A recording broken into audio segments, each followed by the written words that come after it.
São 11 horas do último dia do webinários da quarta-feira de ambiente de 2021.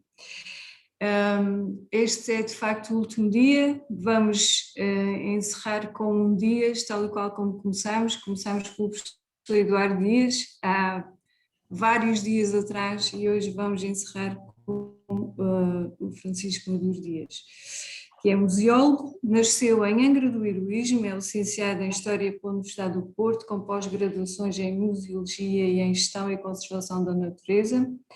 É presidente da Comissão Executiva da Rede de Museus e Coleções Visitáveis dos Açores desde 2018. Foi anteriormente diretor do Gabinete da Zona Classificada de Angra do Heroísmo entre 1987 e 2000 e diretor do Museu de Angra do Heroísmo entre 2002 e 2005. Desenvolve desde há mais de 40 anos atividades nas áreas da gestão e conservação do património cultural, em especial o construído, em gestão e conservação do património natural, em museologia, onde é em especial a museologia de intervenção social, história e arqueologia e turismo. Com textos publicados, palestras e comunicações em congressos e colóquios em Portugal e no estrangeiro. Tem sido professor convidado em diversas instituições, nomeadamente na Universidade dos Açores e na Escola Superior de Enfermagem de Angra do Heroísmo. É membro de várias instituições e agremiações culturais nacionais e estrangeiras, nomeadamente a Academia Portuguesa de História, a Associação Portuguesa de Museologia, o Instituto Histórico da Ilha Terceira e o Instituto Histórico e Geográfico de Santa Catarina, no Brasil. Tem sido coordenador e co-coordenador de projetos de intervenção e reabilitação, nomeadamente do projeto de reabilitação do Paulo da Praia da Vitória, na Ilha Terceira. É empresário na área do turismo de habitação desde 2012, foi considerado personalidade do ano em 2016 pela Associação Portuguesa de Museologia, foi louvado por Sua Excelência o Secretário Regional da Educação e Cultura pelo trabalho desenvolvido no Gabinete da Zona Classificada de Angra do Heroísmo em 1995. O Air Mobility Command Distinguished Citizen Award foi-lhe atribuído pelo Comando do Transporte Aéreo Militar dos Estados Unidos pelo trabalho de cooperação intercomunitário desenvolvido em 1993. Tem como domínios de especialização a gestão e conservação do património cultural, em especial o construído, em gestão e conservação do património natural, em museologia, em especial museologia de intervenção social, história e arqueologia, turismo cultural. Tem interesse de investigação no desenvolvimento sustentado, humanização do território, património cultural, gestão e conservação da natureza e turismo cultural. Meu caro colega, perdoe-me a falta de humildade, quando quiser, a tela é sua. Bom dia, Elizabeth, bom dia a todos. Não fazes ideia até que ponto é que eu adorei essa tua definição, caro colega. Nós, enfim, aqueles que nos conhecem um bocadinho sabem que há anos que trabalhamos em conjunto quando é preciso fazer alguma coisa, e eu só posso agradecer o convite para estar aqui, que resulta também, quero também ter um bocadinho de falta de humildade, penso que pelo trabalho que tenho feito, mas também, sobretudo, pelo que alguns repararam na parte final, eu dizia aí que, com muito orgulho, fiz parte da equipa que conseguiu que os paúios da Praia da Vitória voltassem a ser gente, sobretudo associando a minha preocupação museológica e cultural com a tua preocupação científica e técnica relacionada com o território. Esta pergunta e este comentário aqui é um desafio. Eu posso fazer uma pergunta. Eu tenho para aí meia hora, é?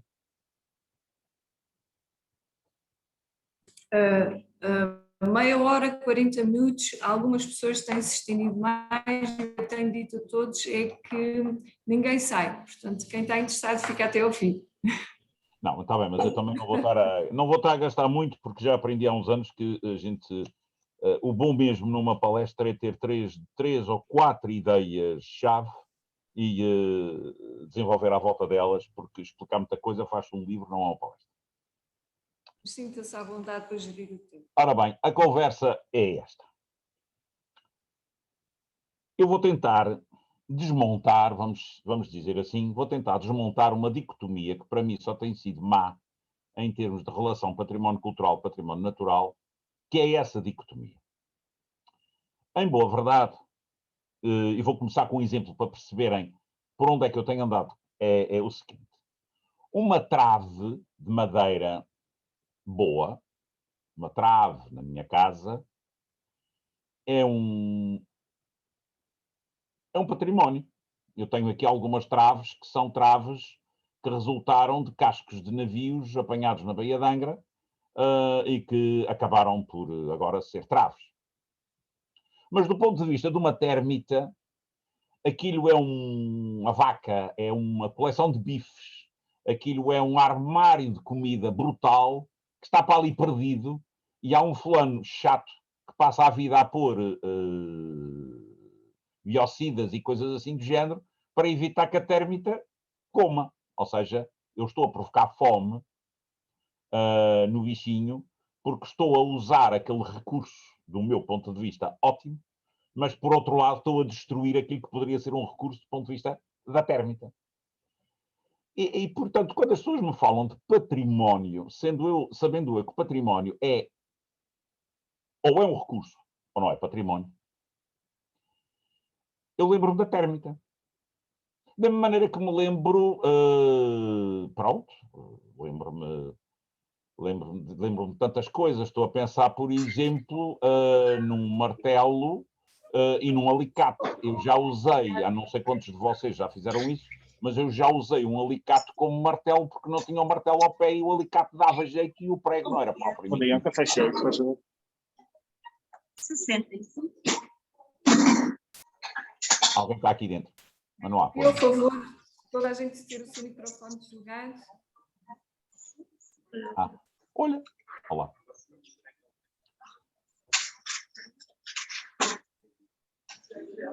Acho que há um Pedro Silva que está a falar. Bom, mas eu vou continuar. A conversa, portanto, começa por aí. Património é um recurso, e ou é um recurso cultural, ou é um recurso natural, e são categorias mentais nossas.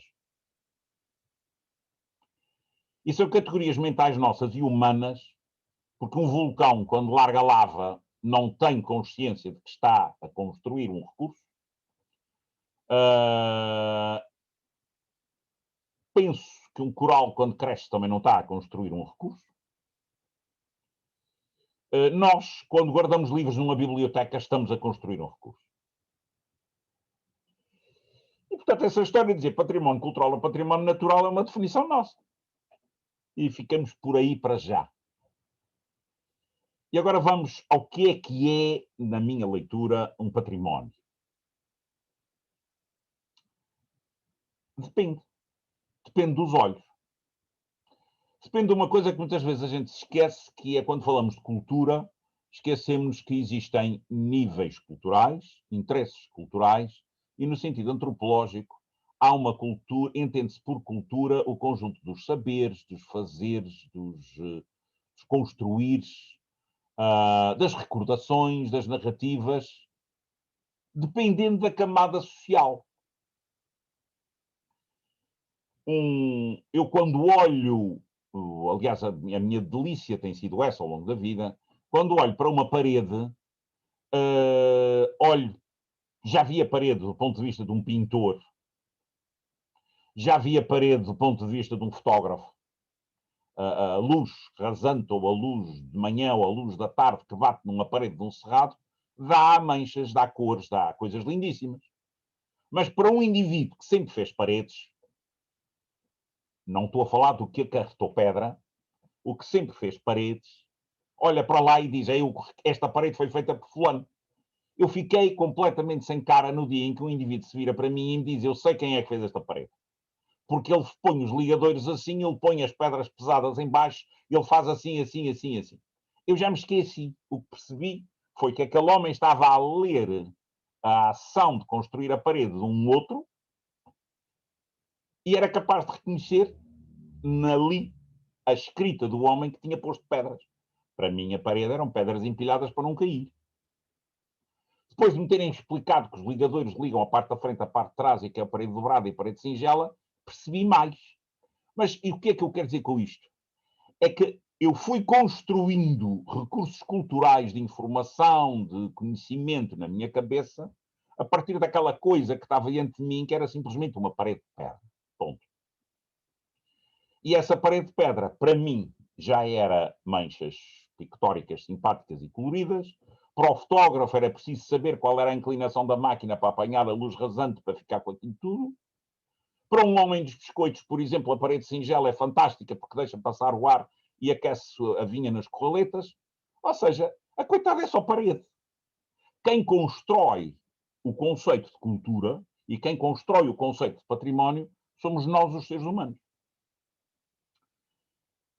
E sabendo que o que um pedreiro vê, ou que o tal homem que carreta pedra e que, caramba, assim que chegar às 5 horas, aquela pedra fica ali mesmo e eu já não vou levar mais esta, porque estive a levar pedras o dia todo, cada um vê ali uma coisa. E, portanto, as narrativas de património são muito complicadas porque cada um vê o que vê. E é um problema de olhar. Eu ainda dentro desta questão de olhar, queria-vos contar uma historieta que se passou comigo. Eu gosto muito das historietas, porque elas às vezes amarram tudo. E aí também é uma questão de escolher qual é a história que nos interessa. Alguns que estão aqui no webinar são engenheiros e, pelo menos bastantes mais do que eu, devem ter ouvido falar de uma coisa chamada tábua de logaritmos. Acontece que eu fui encontrar em minha casa, metido a algures, no sítio mais estranho que se pode encontrar, que era dentro de uma caixa que estava dentro de um baú que apanhou a Valterra de 80, um livro que, do meu ponto de vista, e agora tentem ver na minha linguagem o que é que eu vi e o que é que a outra pessoa viu. Era um livro bonito, um livro para aí de uns 30 centímetros, que tinha para aí uma mão travessa de lombada, de coiro, gravado a ouro, com as letrazinhas, e era um livro bonito. E ele tinha aguentado bastante, porque era um livro para aí de terceiro quartel do século XIX. Fui ver o que era o livro, à espera de encontrar uma bíblia ou cena qualquer, e o que vi foi o... Epá, vocês não sei se estão a conseguir imaginar. O livro é só tábuas de logaritmos. Aquilo a gente vira e conforme os cálculos que quiser fazer, está lá aquilo tudo. Eu tenho um filho engenheiro e fiquei felicíssimo. Eu encontrei um livro com a tábua de logaritmos, um livro brutal, um livro que tenha essa informação toda, portanto ele não precisa andar a fazer cálculos, é só virar a página e está lá. E peguei no livrinho e fui muito sorridente a entregar o livro. Ele, bonito, podes guardar. Eu, porquê? É capaz de ser bonito na encadernação. Mas eu agora, com o meu telemóvel, se eu quero, clique e já tenho. Portanto, aquilo que era, no século XIX, justificativo para alguém imprimir um livro, que não foi nada barato. Porque, vamos lá ver uma coisa, as tipografias têm números, mas as tipografias têm letras. Pediram uma tipografia para fazer uma coisa de 3 dedos de espessura, só com números dentro de quadradinhos, é uma coisa de loucos. Mas houve gente com interesse, houve dinheiro, houve vontade, houve um editor, houve necessidade que justificou construir um calhau do tamanho de uma Bíblia para ter números que agora não interessam, porque a pessoa tem um telemóvel. E, portanto, de repente, isto passou a ser mais valioso em termos de recurso cultural do que a tábua de logaritmos. A menos que a gente olhe para o livro, já não como logaritmos, mas como encadernação, tecnologia e saber. Passa-se a mesma coisa com a natureza. Este webinar teve, eu tenho aqui a lista, estou-me a lembrar de um que que vi, que foi a questão da geodiversidade, que eu tenho estado de vez em quando, dou uma ajudinha a algumas coisas que se passam no Geoparque. E a questão é, porquê que um vulcão é património? Porquê que uma parede de Corraleta dos Biscoitos é património? Porquê é que um cardume é património? Bom, porque alguém dos humanos, e eu insisto, uma lapa não percebe que é património, nem gera património. Ela só trata da vidinha dela enquanto está viva. Se eu, por exemplo, pego na casca da lapa e martelo a casca da lapa porque quero devolver os constituintes da casca ao solo, eu já estou com um raciocínio muito elaborado. Basicamente o que a gente faz é pega naquilo e lixo. E o que é dramático é que, na realidade, todas as coisas são património e todas as coisas não são património. Portanto, quando a gente diz o edifício tal, a igreja tal, o livro tal, a estátua tal, ela é um agregado de memórias de um determinado momento, numa determinada circunstância, porque houve um grupo suficientemente relevante naquele momento que achou que sim. Quando alguém pôs a estátua de Lenin ou de Stalin ou do Hitler, ou do Saddam Hussein, foi porque sim. Eram recursos, eram informação, eram glórias. E agora, de repente, deixam de ser glórias. Elas não eram nem deixavam de ser. E eu já estou a meter aqui a segunda coisa, que é o evoluir da história e o evoluir da cultura.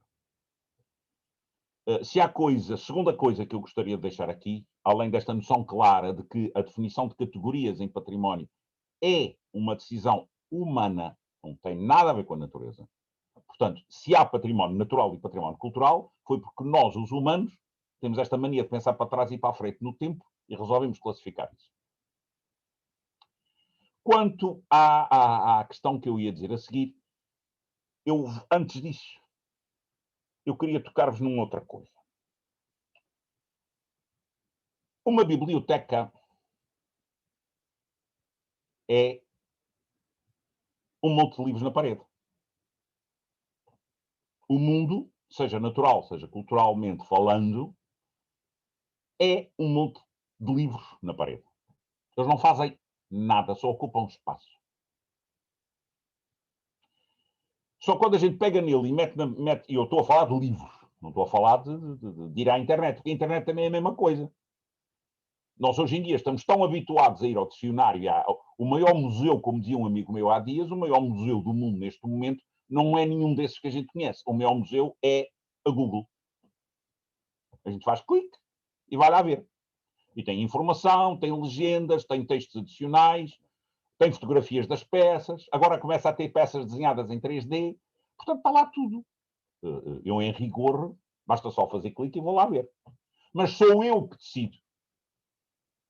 E o que é complicado para nós que gostamos de dizer, vocês vão ver os passarinhos à Praia da Vitória, ou vocês vão ver o vulcão, ou vão ver a Igreja da Sé, ou vão ver o castelo, ou vão ver isto, ou vão ver aquilo, é por que razão e como é que eu consigo fazer com que camadas sociais com culturas identitárias diferentes vão achar graça às coisas que nós achamos. Porque eles não têm mesmo necessidade de achar graça. Vocês precisavam de ver um mecânico deliciado a olhar para um motor com 50 anos de idade, porque ele está a ver naquele motor coisas que eu não estou a ver, que não vou ver e que se calhar também não preciso ver. E essa questão do não preciso de ver é que é a coisa mais complicada. Porque nós que aqui estamos todos, andamos todos sempre a discutir que ele precisava de ver. Só que, como é que a gente faz que a pessoa precise ver? Eu vou entrar agora aqui numa coisa que não tenho aqui das minhas notas, mas eu tenho sempre o péssimo costume de fazer montes de notas e depois falo outra coisa. Há uns anos, tem a ver com o sistema educativo. É que a criança é naturalmente, quando é pequena, ultra curiosa. E nós procuramos, e sobretudo no meu tempo, ainda mais do que hoje em dia, sistematizar, organizar, disciplinar. Pronto, eu não sou contra, mas nesse caso tem que ser feito, mas o problema é o como, a curiosidade.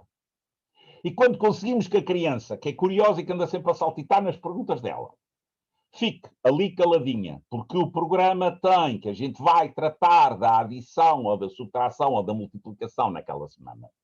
Quando a gente consegue que a criança fique sentadinha e ouça e perceba e se cale, ficamos felizes. E depois, quando chega aos 10, 11, 12, 13, 14, 15 anos, começamos a dizer que ela devia ser curiosa e o que nós andámos a fazer desde que a metemos no sistema educativo foi que ela está calada, aguenta a tua curiosidade, porque agora eu vou-te dizer isto.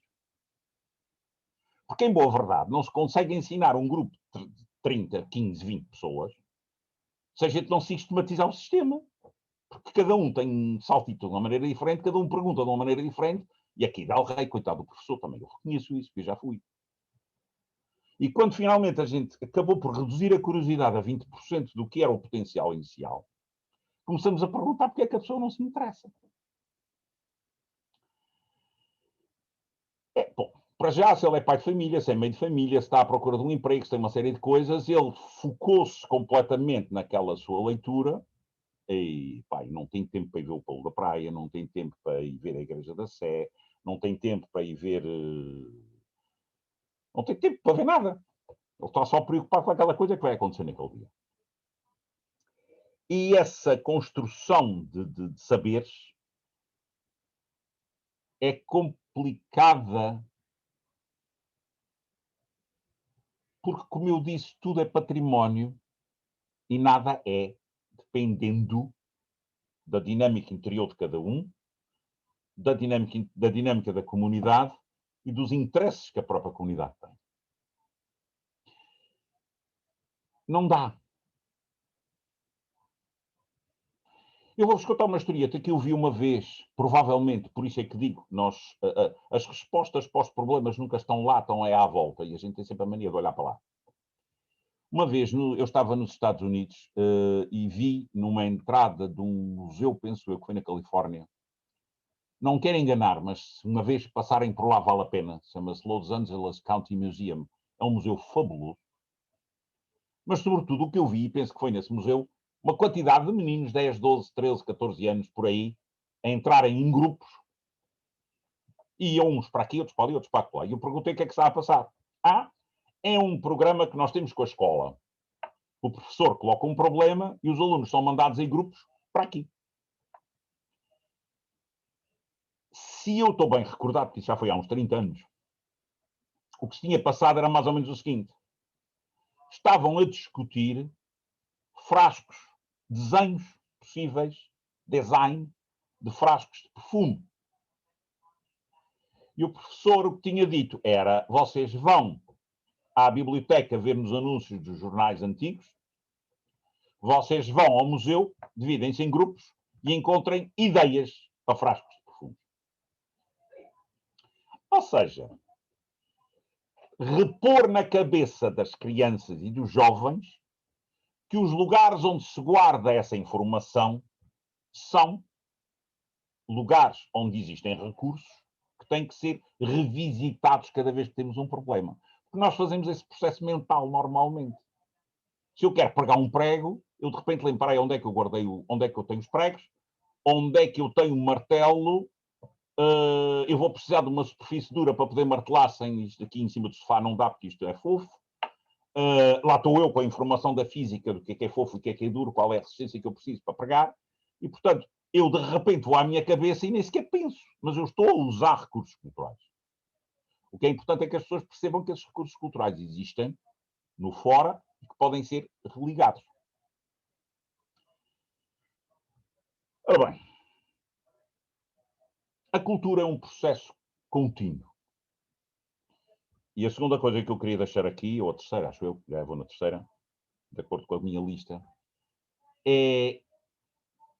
Eu tenho raiva, peço desculpa aos biólogos, tenho raiva quando me falam nas florestas pristinas, ou quando me falam na geografia original, quando me falam no planeta inicial.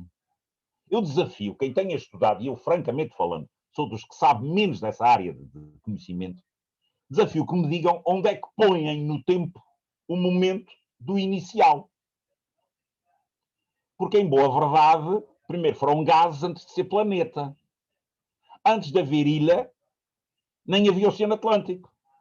E depois começou a haver um Oceano Atlântico, depois houve um raio de umas fendas, depois houve umas ilhas, depois houve uns passarinhos, depois houve uns seres humanos. Portanto, há bocadinho estava-se a falar do stress. Eu acho que sempre houve stress. E o que há é um reequilíbrio de cada vez que há um pé de vento. E pronto, quer dizer, sobe a água. Eu uma vez, já no norte de Portugal continental, no Porto, há umas praias elevadas que a gente estuda em pré-história, que estão a 90 metros de altitude. Aquele chão já esteve mais baixo e o mar já esteve mais alto. Eu estou a falar de 90 metros, não estou a falar de 10, 3, 2. Claro que são há uns milhares de anos. Mas essa questão de dizer, eu não vou mexer porque isto tem que ficar inicial, faz-me lembrar o drama das pessoas que trabalharam na Carta Internacional da Proteção dos Jardins Históricos, que é aqui que eu gostaria de começar a fazer o cruzamento das coisas. O que é um jardim histórico? É um desenho com seres vivos. Um castanheiro demora não sei quantos anos, 200, 300, 400 anos, depende. Eu tenho aqui um com quase 200, portanto, não 1820, 920, 2020, tem 200 anos. Já tem um bocadinho mais. Mas, se o castanheiro morre, para que o jardim, construção cultural das pessoas que fizeram aquele jardim, continue, eu vou ter que tirar aquele castanheiro e vou meter um outro castanheiro.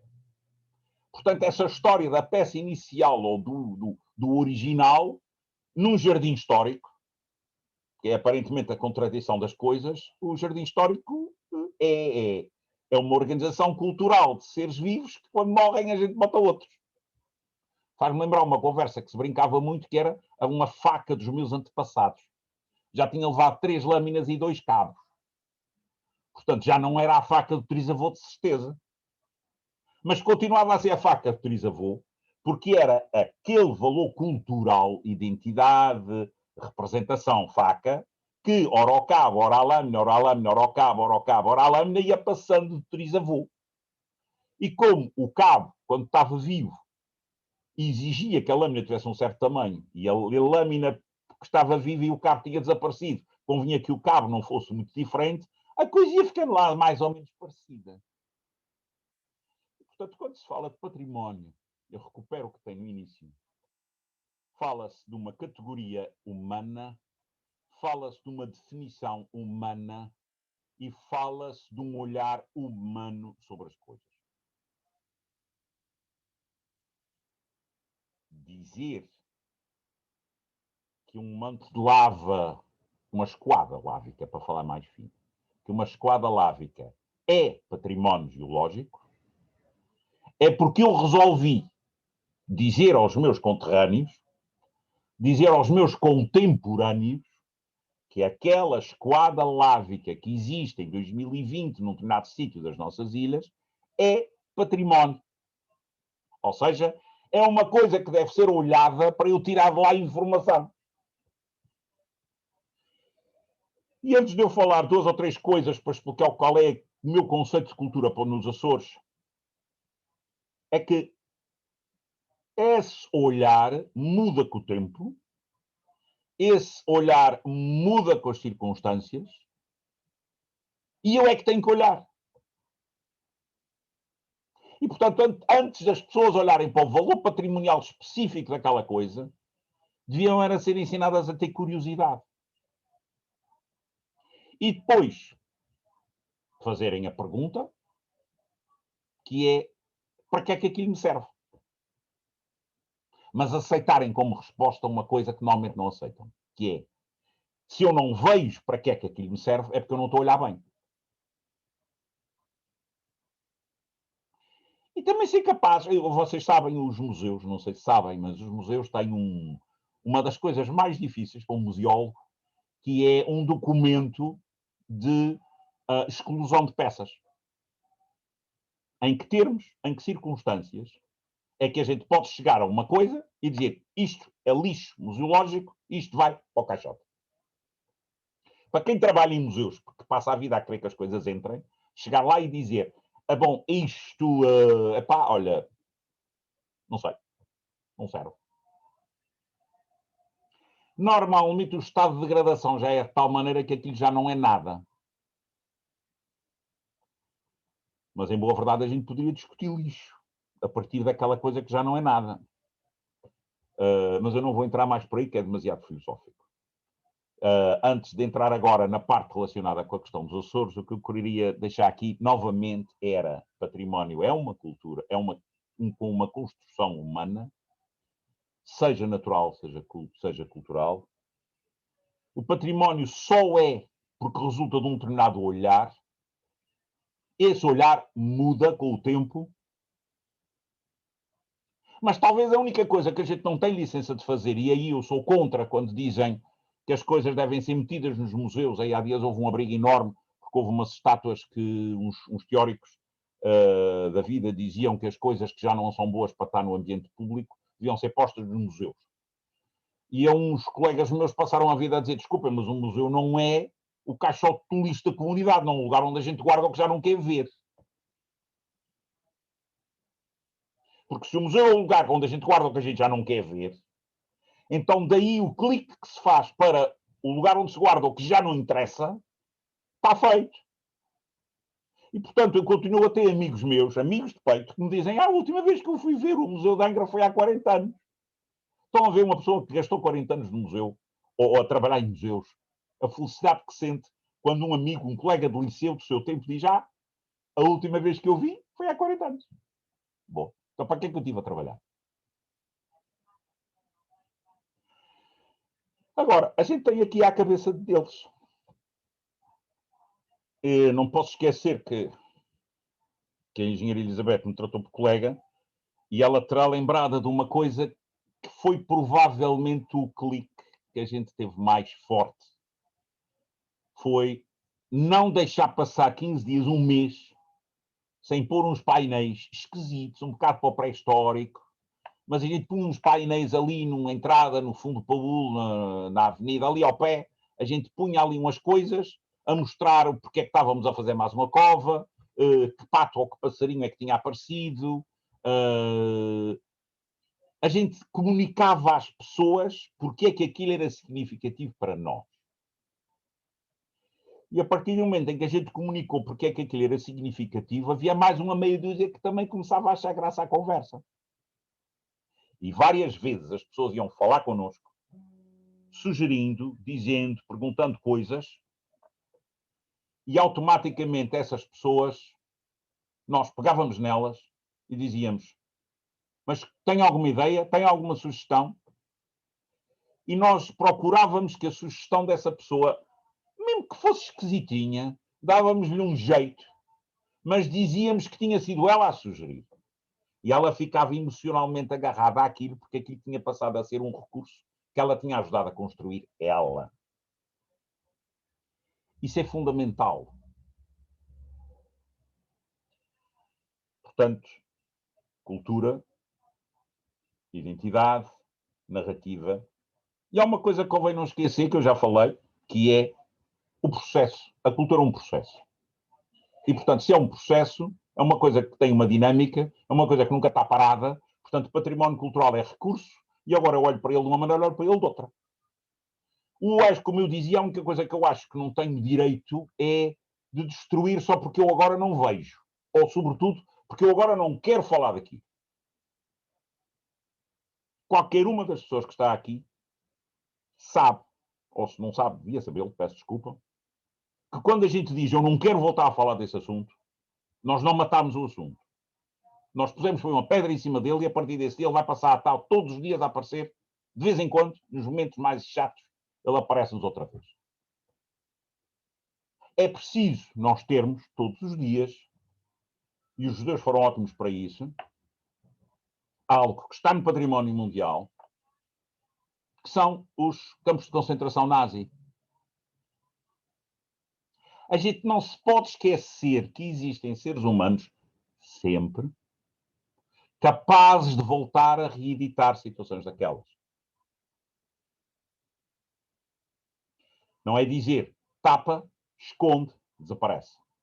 Ele está eu é que olho de uma maneira, mas naquela altura foi olhado de outra. E, portanto, é importante que essas coisas se mantenham, e aí é função de memória do património, mas que eu continuo a insistir, muito mais do que memória, nós temos que fazer com que as pessoas vejam essas memórias como recursos. O que é a construção do património no arquipélago dos Açores? Eu penso que já perceberam para onde é que eu vou, mas vou verbalizar de uma maneira mais clara. Para já, quando me dizem a ilha como é que era, epá, já foi tanta coisa.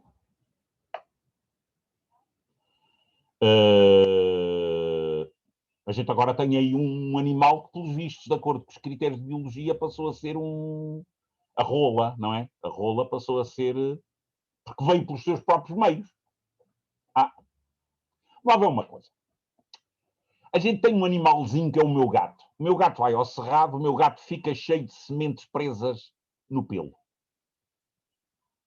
A gente considera que a abelha é polinizadora porque também há coisas que ficam presas nela. O meu gato é o meu gato. Se eu trago certas coisas nos meus sapatos só porque fui ao Brasil, o que é uma chatice das grandes, reconheço, eu estou a fazer de gato. Porquê é que isso é legítimo para o gato, mas não é legítimo para mim? Porquê é que é considerado polinização, no caso da abelha, mas não é considerado... eu não, quando muito eu seria um enorme zangão. Mas como é que é?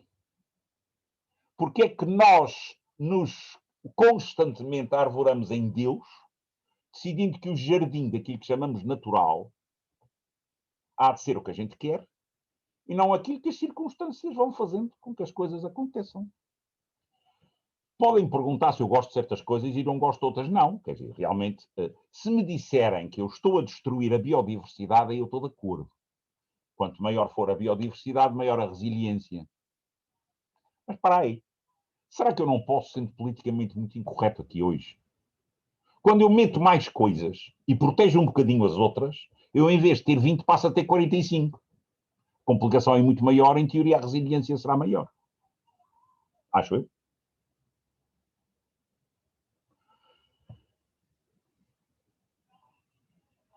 O problema do arquipélago, ou a coisa bonita do arquipélago dos Açores, para mim, e regressando agora ao ser humano, para acabar, é que nós estamos no meio. E estamos no meio de variedíssimas maneiras diferentes de olhar. Estamos no meio em termos geológicos, estamos no meio em termos biológicos. Eu consigo ter um araçaleiro ao pé de um castanheiro e o araçaleiro é de uma zona completamente diferente do castanheiro. Isso convive tudo aqui. E depois temos uma coisa lindíssima que é a cultura, aquilo que a gente chama a cultura do sentido mais tradicional, o tal conjunto de saberes, fazeres e tecnologia dos açorianos e dos Açores, é o somatório de quem veio da Europa e apanhou com 500 anos de coisas do resto do mundo inteiro. O melhor exemplo que eu tenho para mim é Alcatra. O barro e a olaria, de maneira como nós a fazemos com a roda, é uma coisa do Mediterrâneo Oriental. Mas a gente come na altura do Espírito Santo, que está ligado com o cristianismo católico. E a gente usa um cozinhado. E a gente usa um cozinhado que tem a ver com a Idade Média, porque não era por acaso que aquilo era uma coisa enorme de carne a meio, e depois cada um arranjava uma fatinha de pão, não havia pratos, lambuzava as mãos, que devia ser uma coisa fabulosa, e depois enfiava um bocado de carne, um bocado de molho, comia aquilo tudo e acabava. Mas os temperos são uma maravilha, porque a gente tem pimenta branca, pimenta preta, cravinho e jamaica. Ou seja, a gente junta aqui no meio do Oceano Atlântico uma quantidade de tempos, uma quantidade de coisas e constrói um facto cultural, um objeto cultural completo, total, redondinho, que se a gente tirar uma coisa daquelas, aquilo já não é Alcatra. Não é fácil, quando as pessoas perguntam por que tipo de identidade cultural nós temos nos Açores, eu costumo dizer que nós temos a mais complicada de todas e provavelmente uma das mais humanas. Porque é a arte de apanhar com o vendaval de tudo o que nos aparece, demorar um bocadinho a aceitar e depois um belo dia aquela coisa já está tão bem arranjadinha que se transformou noutra. Eu digo-vos, uma das mais recentes que aconteceu foi eu fui a um Quinto Toiro, há uns tempos. Foi em 2019. 2020 há de ser aquele ano estranho. E tinha chamuças. A chamuça não é da nossa herança cultural. E o que é a nossa herança cultural? Bem, eu não vou repetir tudo que já disse. Divirtam-se a pensar o que é a nossa herança cultural, porque é que temos um folclore que fala nos olhos pretos da Guiné, porque é que falamos do Samacai que deu à costa no Brasil, porque é que temos o Meu Bem Se Tu Te Fores, porque é a imigração para a América.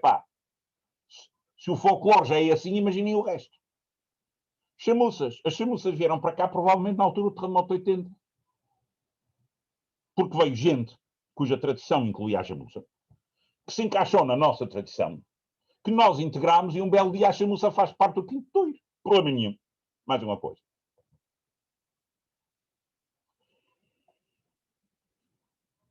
É isso. O arquipélago dos Açores é provavelmente um dos sítios mais interessantes do planeta para demonstrar que o ser humano, se não for, aí desculpem a mim o meu orgulho, se não for assim demasiado tolo, consegue estabelecer correlações de coisas. E o que nós devíamos fazer, e eu agora vou tentar cruzar duas coisas e termino por aqui e fico disponível, são duas. Uma é perceber que nós não somos tão diferentes assim dos outros seres que voam o planeta, sejam as árvores que fazem guerra química nas raízes, ou os eucaliptos que gostam muito de um bom foguinho, porque sem ele aquilo não dá para os filhotes crescerem, seja dos nossos comportamentos. Por acaso sabem que as formigas usam o pulgão como se fossem vacas para tirarem o açúcar? Quer dizer, depois dizem que a gente não pode tirar o leite à vaca. A formiga faz a mesma coisa que o pulgão. Deus do céu, eu é que não posso. Portanto, evitem, façam esse favor, a favor do património cultural ou natural, mas sobretudo do património em sentido lato, façam o favor de explicar às pessoas, em biologia, em geologia, nas semanas de investigação e de divulgação da cultura na comunidade, que este planeta funciona todo da mesma maneira, só que há uns seres humanos que miam, não, que falam, e há uns seres que miam, que são os gatos. Embora a minha gata às vezes mia dizer que é comida. Não há tanta diferença assim. A pior das coisas que fizeram para o património foi dividir património cultural e património natural, património material e património imaterial. É o olhar que faz, é a nossa curiosidade que constrói, é o nosso respeito que mantém e é a nossa vontade de dali tirar ensinamentos e recursos que nos deve dinamizar. E quanto mais a gente perceber que não há separação, melhor. No caso dos Açores, termos a clara consciência de uma coisa que é talvez a razão mais profunda de todas estas questões culturais. É que a cultura constrói-se diariamente, somando saberes com recursos e com resultados. Sempre. Eu preciso dessas memórias e dessa informação como recursos, preciso de ter conhecimentos para usar essa tecnologia e chego a um resultado. Por isso é que a faca dos antepassados podia ter 2 cabos e 3 lâminas, que continuava a ser a faca dos antepassados e continuava a cortar como sempre se esperou que uma faca fizesse. E a nossa cultura precisa de facas. Os Açores são um lugar em que a soma vale mais do que a separação. E eu termino com um exemplo para levarem para a vossa vida, para os dias que quiserem agora no futuro. Eu penso que sabem o que é um mosaico. Ou melhor dizendo, o que é um vitral. E também penso que sabem o que é uma chávena de chá quentinha, pronta a beber. Ora bem, a chávena de chá tem açúcar, A chávena de chá tem folhas que foram maturadas. A chávena de chá tem água que foi aquecida. A chávena de chá, se for bonita, boa, correta, de porcelana, eu também gosto de beber chá, não a chávena de barro, não é por causa disso, mas uma chávena de porcelana. A chávena de chá, pronta a beber,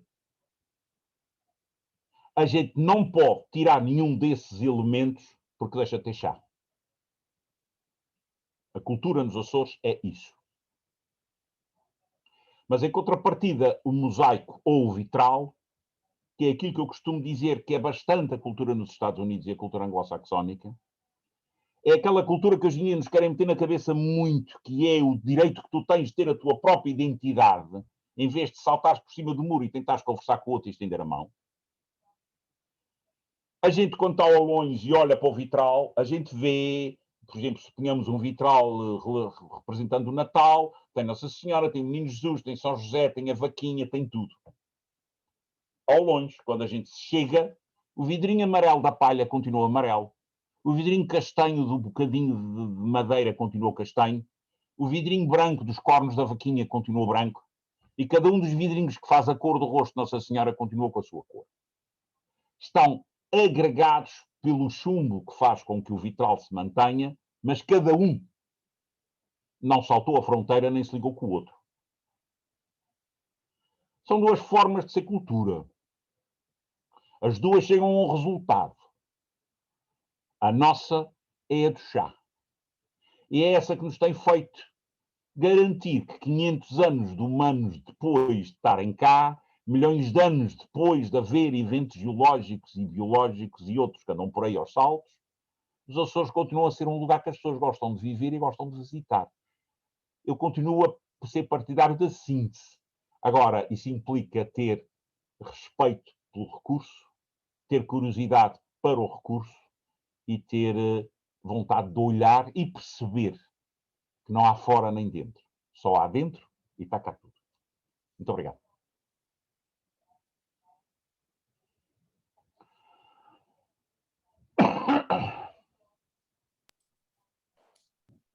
Muito obrigada, Dr. Dias. Eu abri agora o espaço para perguntas e respostas. Sintam-se à vontade para fazer, para colocar as vossas questões no bate-papo, ou então, se quiserem, levantar a mãozinha e colocarem uma pergunta de viva voz, também o podem fazer. O nosso amigo Flores Brasil gosta de animar as nossas sessões de perguntas e respostas e hoje ele não é exceção e vai voltar a colocar uma questão. Muito obrigado desde já ao Flores Brasil e a todos os que participaram e de alguma forma neste ciclo de webinars que foi longo, mas penso que muito produtivo para todos. Dava agora a palavra ao Flores Brasil.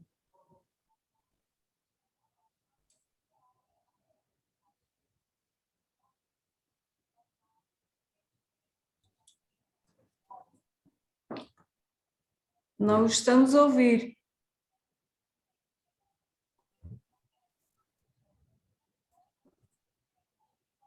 Vamos tentar ultrapassar esta questão. Ok.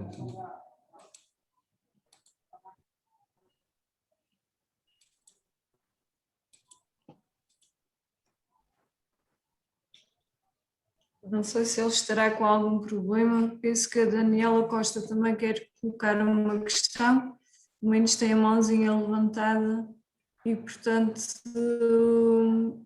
enquanto o Flores Brasil tenta ultrapassar... Sim. Muito bem. Daniela vai ter que esperar mais um bocadinho. Peço desculpa, eu acho que perdi a conexão de rede.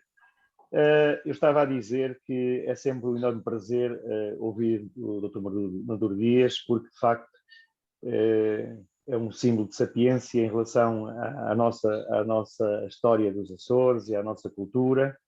E o nosso muito obrigada pela participação dele neste sentido de comentar.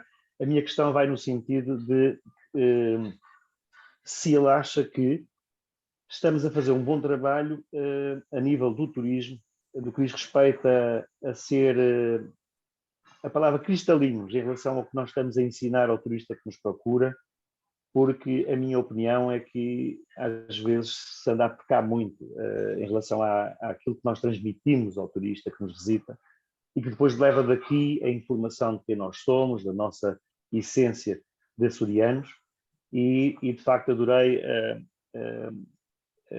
a forma como o Dr. Maduro Dias mostrou que de facto nós somos uma miscelânea muito bem preparada e que sempre tivemos esta capacidade de juntar e pegar em tudo o que era bom das culturas que nos passaram aqui nos Açores e que nos afetaram, na minha opinião, da melhor forma.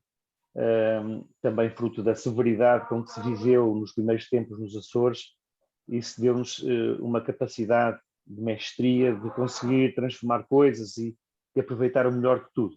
Mas a minha preocupação vai no sentido de que se nós estamos, de facto, a controlar aquilo que ensinamos ao turista, aquilo que passamos da nossa parte, da nossa cultura, porque é a nossa identidade, e dá-me a parecer que há muitas pessoas que estão a relatar a nossa essência de uma forma que não é muito correta. Muito obrigado mais uma vez à Câmara da Praia da Vitória também por esta excelente feira do ambiente. Obrigado. Posso? Obrigada a nós pela sua participação. Posso? Bom, isto dava para outra coisa, mas é um desafio para a Elizabeth e é um desafio para nós todos que estamos aqui.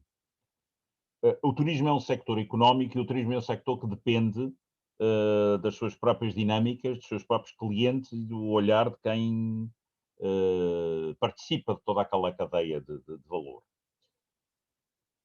Eu diria, como sempre, os cientistas tendem a responder, depende. Para já, depende de nós.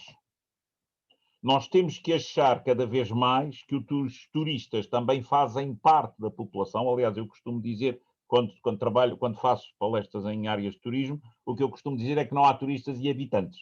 Há habitantes mais ou menos permanentes e habitantes mais ou menos ocasionais. Só que os fulanos usam o quarto banho, os fulanos consomem peixe e carne, os fulanos dormem, os fulanos gastam o nosso oxigênio, os fulanos andam por aí e ocupam espaço. E, portanto, a partir daí estamos todos cá e vamos ver como é que nós todos podemos interagir. Eu diria que depende muito, cá Flor, depende das pessoas que estão envolvidas, por isso é que eu gosto muito de dizer que sou empresário de turismo de habitação, não ganho dinheiro com o assunto. Agora, quando vou a uma reunião da Câmara de Comércio ou quando vou a um encontro, eu sou um participante do sistema, recuso-me a usar o termo player, mas já agora, se quiserem, posso dizê-lo, mas não é de ouvir dizer, eu estou lá e falo porque estou lá. E, portanto, isso dá não é autoridade, dá-me uma capacidade de perceber o interior do sistema. E o interior do sistema baseia-se muito num problema que é o ser que cá vem é muitas vezes um ser que está profundamente infectado. Eu peço desculpa, mas eu não estou cada vez menos preocupado em ser politicamente correto. Há bocadinho eu estava a dizer à Elizabeth, nós corremos o risco de ter uma quantidade de totós que vêm ver a natureza que foi construída culturalmente nas cidades. Eu só vos dou um exemplo, e provavelmente é mesmo incorreto. Eu não me importo nada de pôr chip no meu gato. Agora, eu tenho 4 gatos aqui na minha quinta. Eu não consigo fazer minimamente ideia de onde é que o gato vai durante o dia todo. Agora, evidentemente, quem mora em Lisboa, num apartamento, o chip do gato se calhar é mais importante. Não me importa, eu só queria era que quem mora numa cidade conseguisse perceber o que é morar no campo. Eu já tive aqui turistas que pura e simplesmente me dizem: é uma quinta, é uma pena, você tem palmeiras com pombos, fazem barulho de manhã, nós viemos para ouvir o silêncio do campo. E eu, Deus do céu! Epá, palmeiras é... Para mim, a maravilha é ter a palmeira, porque a palmeira dá habitação à pomba, que dá fertilizante para a própria palmeira, ela está a fornecer proteção contra os ratos e cá embaixo a palmeira está a usar. É um casamento fantástico. A pessoa que veio para ouvir o silêncio do campo acha que palmeiras a arrulhar, já estou a... Pombas a arrulhar em cima das palmeiras às 5h30, 6 da manhã, porque está a alvorecer, eles já estão a tratar da vida. Aliás, uma explicação que eu costumo dizer, já estão a lavar os dentes, já estão a pentear as crianças para pôr para o colégio, eles já estão a tratar da vidinha. Nós é que estamos a dormir porque estamos de férias. Portanto, meu caro, para responder, somos aquilo que conseguirmos ser e seremos cada vez melhores. Quanto mais quem trabalha na área da cultura, quem trabalha na área do ambiente, quem trabalha na área do património natural, saltar para dentro do território do turismo e disser é este turismo que nós queremos e não apenas ficarem à espera das pessoas aparecerem à porta. A outra questão é fruto da primeira que eu disse, que é, em termos de visitantes, nós temos que ser capazes de explicar a eles que a natureza que lhes disseram que existe, olhada da cidade, olhada da televisão, olhada do sofá, não é essa. Aliás, eu adoro ver, não sei se já repararam, o National Geographic Channel está, não sei se é no 9, se é no 12, é cá por baixo. Mas o National Geographic Wild, que é o real, está no 80 e tal. Porquê? Porque a criança não pode ver um tigre a apanhar um... Ou então eu adoro quando dizem o animal foi predado. Não, ele foi caçado e o outro saltou-lhe em cima. Mas a gente diz predado porque fica mais fino. Pronto, quer dizer... Mas isso já era outra conversa. Portanto, digamos, nós não somos tão cristalinos quanto devíamos. Separamos muito o turismo natureza do turismo cultural. É um péssimo serviço para a ilha terceira, porque fica sempre lá de fora. Quando, na realidade, nós o que fazemos é um muito melhor casamento da cultura com a natureza e da natureza com os elementos culturais humanos aqui, mais do que nas outras. Não é questão de deixar ficar ali aquela pedra e nós temos aqui a coisa. Não, nós usamos as pedras, as rochas dali para fazer as coisas acolá e depois eu posso visitar a ilha nas paredes da cidade ou posso visitar a cidade numa pedreira qualquer numa montanha. Portanto, é uma questão de saber o que é que estou do olhar, eu vos dizia, mas não vou repetir tudo. Portanto, nós não estamos a ser tão cristalinos quanto podíamos, depende de nós, porque só nós é que podemos fazer a diferença. Não vai ser o turista que vem cá, nem vai ser o indivíduo que quer vender dormidas e que quer vender estadias e que quer vender restauração. Ou nós dizemos como é, ou então ficamos a serrar de baixo. Obrigado. Obrigada também. Queria só sublinhar aqui uma frase que acho que será a frase do dia. Nós podemos visitar a ilha nas paredes. Obrigado. Agora deixava a Daniela colocar a sua questão. Não é bem uma questão, é mais um comentário. É sempre um gosto de ouvir o professor Maduro Dias e contribuir para o seu conhecimento um bocadinho. Isto é raro. Não, é sempre é unidirecional dele para mim, mas o professor tem que visitar as serras de Valongo, porque vai encontrar fósseis de praia de animais marinhos a 300 metros de altitude. Quando eu vi isso, é que me lembrei que eu sou de lá. E, ou seja, ainda pode pôr mais alta essa sua questão da praia, que não só os 90 metros. Mas eu gostei muito e é só isso. Pois, isso. Pegando nisso é óbvio que eu acho... Gosto muito, desculpe, e gosto muito dessa sua visão da biodiversidade. Obrigado. Não, essa história da praia elevada é porque nós tendemos... Eu não sei onde é que se meteu na cabeça das pessoas que as coisas tinham que estar conservadas, estáticas, permanentes e só assim. A vida não é assim, a cultura não é assim, nada é assim. E eu não percebo como é que as pessoas estudam cada vez mais e têm cada vez mais horas ao nível do secundário de biologia. E eu não sei que raio de biologia, peço desculpa, é ensinada. Já sei. Eu não sei que raio de biologia é ensinada, porque, em boa verdade, os que me chegam estão a conservar, a salvaguardar e a proteger como se aquilo tudo ficasse exatamente daquela maneira, em vez de perceberem que são as dinâmicas que têm que ser salvaguardadas.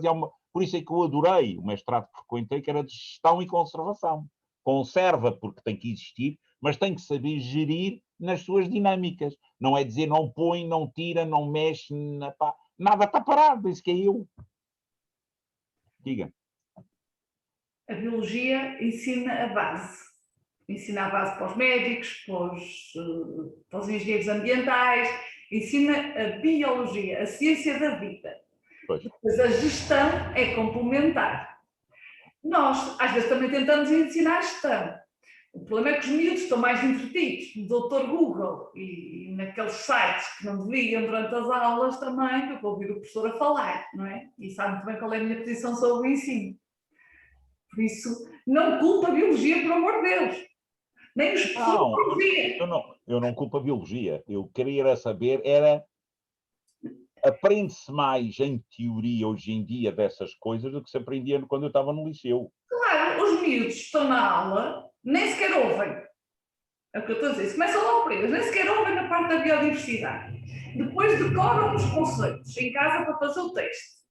E depois saem à rua, e em vez de estarem como o professor, olhar para a parede e para as árvores e para as dinâmicas dos paus que temos aqui tão bonitas na nossa Praia da Vitória, não, estão sentados lá, à sombra, no Facebook. Para mim é. E depois não dá, se a gente não olhar para as coisinhas, não consegue assimilar. Eu vou ter que sair. Beijinho a todos os que eu conheço e obrigada, Elizabeth, por isto. Obrigada também pela tua presença, Daniela. Queria só dizer que sim, esta conversa final foi mais ou menos um remate de todo este webinar. Nós falámos muito da necessidade de trazer os meninos para o ambiente, para aprenderem, não é?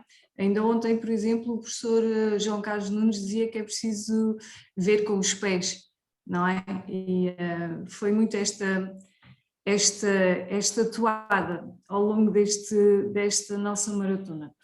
Eu queria agora só experimentar a partilhar a tela convosco, porque nunca o fiz, só nesta reta final, porque na realidade eu fui apenas o pivô desta situação toda e houve uma equipa muito grande em termos de competências por trás que foi possível, que permitiu que fosse feita. Portanto, deixem-me cá ver. Conseguem ver a minha tela? Não.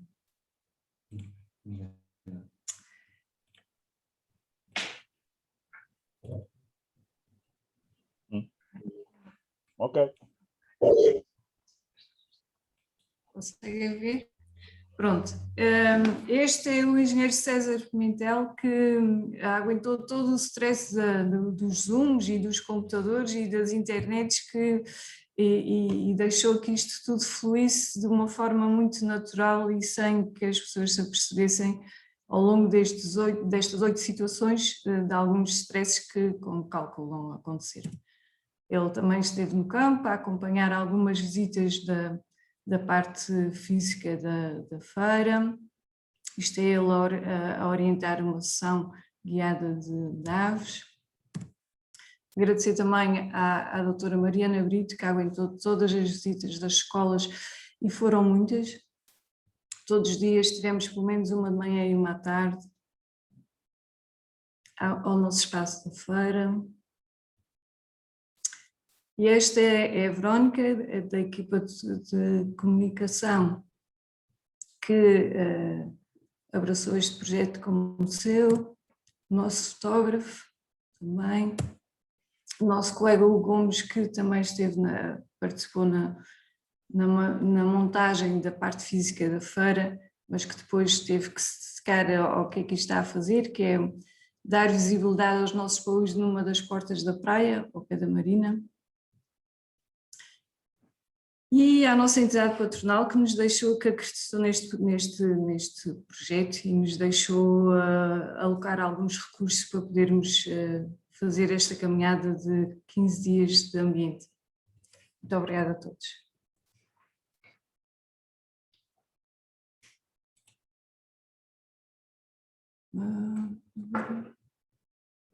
Agora queria voltar ao normal.